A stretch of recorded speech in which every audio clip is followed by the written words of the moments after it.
नमस्कार मित्रांनो, माय फिलॉसॉफी चॅनलमध्ये आपलं स्वागत आहे. आपल्याला बघा, जीवनामध्ये बहुतेक वेळा जीवन जगताना संकट येतात, प्रॉब्लेम्स येतात, आपल्याला रस्ता मिळत नाही आणि आपण काय करतो त्यावेळेला नेमकं की एखाद्या ज्योतिषाकडे जा किंवा पत्रिका दाखव, नक्षत्र दाखव, आपले व्हॉटएव्हर आपण ते करत असतो, बरोबर. पण आता मुळात ते कसं काम करतं हे आपण लक्षात घेतलं पाहिजे. आता बहुतेक वेळा काय होतं ना, की आपण जेव्हा पत्रिका दाखवतो, बरोबर, मग तेव्हा काय होतं की पत्रिकेमधले काही उपाय आपल्याला सांगितले जातात, आपण ते उपाय करतो, बरोबर. पण एक गोष्ट अशी होते, ज्योतिषाकडून किंवा ब्राह्मणाकडून किंवा कोणाकडून पण, ठीक आहे, एखाद्या त्या सांगणाऱ्या व्यक्तीकडून, ठीक आहे, मी पर्टिक्युलर कोणाला बोलत नाही, पण त्या सांगणाऱ्या व्यक्तीकडून ज्यांच्याकडे आपण गेलेलो आहे ज्योतिषाकडे, तर ते काय करतात, आपल्याला उपाय सांगतात आणि आपण तो उपाय करतो. पण मुळात त्यांना आपण तो उपाय समजून घेतला पाहिजे की आपला उपाय तो कशासाठी आणि कोणत्या गोष्टीसाठी. आता फॉर एक्झाम्पल आपण आपण आजारी पडलो, आपण डॉक्टरांकडे गेलो, समजा आपल्याला ताप आला आहे, बरोबर, आपण डॉक्टरकडे गेलो, तर डॉक्टरांनी आपल्याला ताप आल्यानंतर आपल्याला औषध दिली आहेत, तर आपण औषधं खातो आणि बरे होतो किंवा बरे होण्याचा प्रयत्न करतो. पण मुळात डॉक्टरही हे सांगत नाहीत आणि आपणही त्यांना विचारायची हे घेत नाही आहे की की नेमकं मग मला ताप का आला, कोणत्या रिझनमुळे आला, बरोबर. आता माझं धावपळ झाली आहे खूप, माझं जेवण वर खाली झालं आहे, हे रिझन आहे की मच्छर चावल्यामुळे ताप आला आहे, की दूषित पाणी पिलो आहे, ॲक्च्युली रिझन काय, हे यासाठी विचारायचं आहे. कारण आपण औषधं कोणत्या आजारासाठी खातोय आणि तो आजार कोणत्या गोष्टींमार्फत आला आहे ना, हे पण आपल्याला कळणं गरजेचं आहे. नुसतं औषधं खाऊन फायदा नाही, तर आपण नुसते औषधच खात राहू. तर तसंच आहे हे पण. आपल्या जीवनामध्ये जेव्हा प्रॉब्लेम येतो ना, आपण एखाद्या ज्योतिषाकडे किंवा पत्रिका दाखवण्याकडे जातो, पण त्यांना हे विचारलं पाहिजे की नेमका हा प्रॉब्लेम कशाला आला आहे. तर ज्योतिष किंवा जे पण आहे ते सांगणार आहे, ते आपल्याला कधी उपाय सांगतात की बाबा शनी मंदिरात जा, तुम्ही तेल वाहा, तीळ वाहा, ठीक आहे, किंवा अमुक मंदिरात जा, हे करा, ते करा. पण मुळात हे का झालं आहे आणि माझ्या पत्रिकेमध्ये ॲक्च्युली काय आहे गडबड, ते समजून घेतलं पाहिजे. ते समोरून म्हणजे कसं आहे माहिती आहे का, ते समोरून ह्यासाठी सांगत नाही.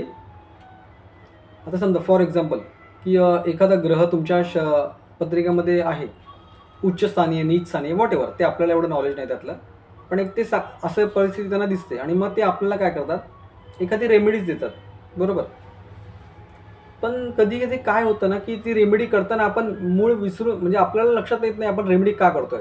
जर आपल्याला नेमकं लक्षात आलं ना आपण रेमेडी का करतोय, तर त्याचा उपाय खूप स्ट्रॉंगली होतो. आता आपण ते विचारत नाही आणि तेही समोरून सांगत नाही की तुमच्या पत्रिकेमध्ये कोणत्या नक्षत्राची किंवा कोणत्या ग्रहाची काय स्थिती आहे. ते ह्यासाठी सांगत नाहीत कारण त्यांना वाटतं, एक शेवटचं उत्तर असतं त्यांचं, की हे उपाय फक्त करून बघा, झालं तर होईल. पण ते झालं तर होईल असं कधीच सांगत नाही. ते सांगतात कॉन्फिडन्सने की ही रेमेडी करा, होऊन जाईल, बरोबर. पण मुळात आहे ना, ह्या रेमेडींनी पण काहीच होत नाही. तुमचा मूळ उपाय किंवा मूळ उत्तर काय असायला पाहिजे माहिती आहे का, की कोणत्या ग्रहांमुळे, कोणत्या नक्षत्रामुळे माझी ही स्थिती आली आहे, बरोबर. आणि मग त्या नक्षत्रांची स्थिती अशी का घडली आहे, मग असं काय झालं आहे. पत्रिका आपली पूर्वजन्मांच्या कर्मानुसार बनलेली असते. मग नेमकं काय झालं आहे, त्यामुळे पत्रिकेमध्ये हे स्थान आहे, एखाद्या ग्रहाचं, बुध ग्रहाचं, शुक्र ग्रहाचं, गुरु ग्रहाचं, शनी ग्रहाचं का स्थान आहे आणि या स्थानामुळे मला काय त्रास होत आहे, हे पूर्णपणे त्यांच्याकडून समजून घेतलं पाहिजे. आणि समजून घेऊन एखादी रेमेडी करा.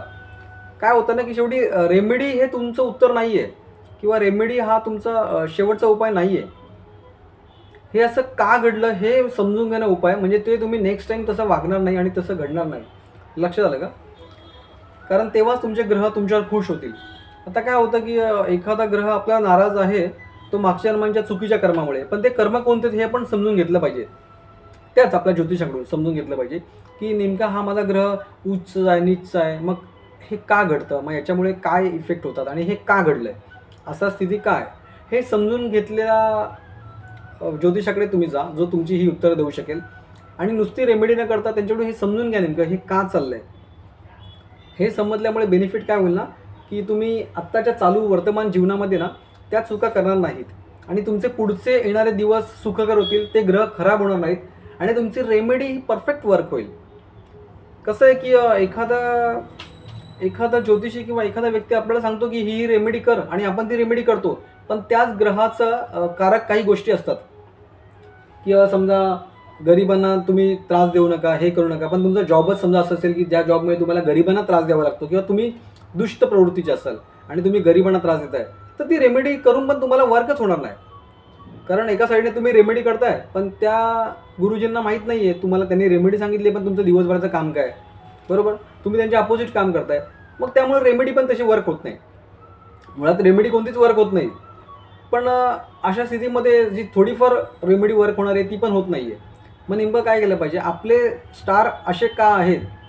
कोणत्या संदर्भात आहे? कोणत्या गोष्टीमुळे आपल्या स्टारची ही स्थिती आहे नक्षत्रांची, हे त्यांच्याकडून समजून घेतलं पाहिजे आणि त्यानुसार वागलं पाहिजे. लक्षात आलं का? म्हणजे तुम्हाला समजेल की मी काय केलं पाहिजे आणि काय नाही केलं पाहिजे.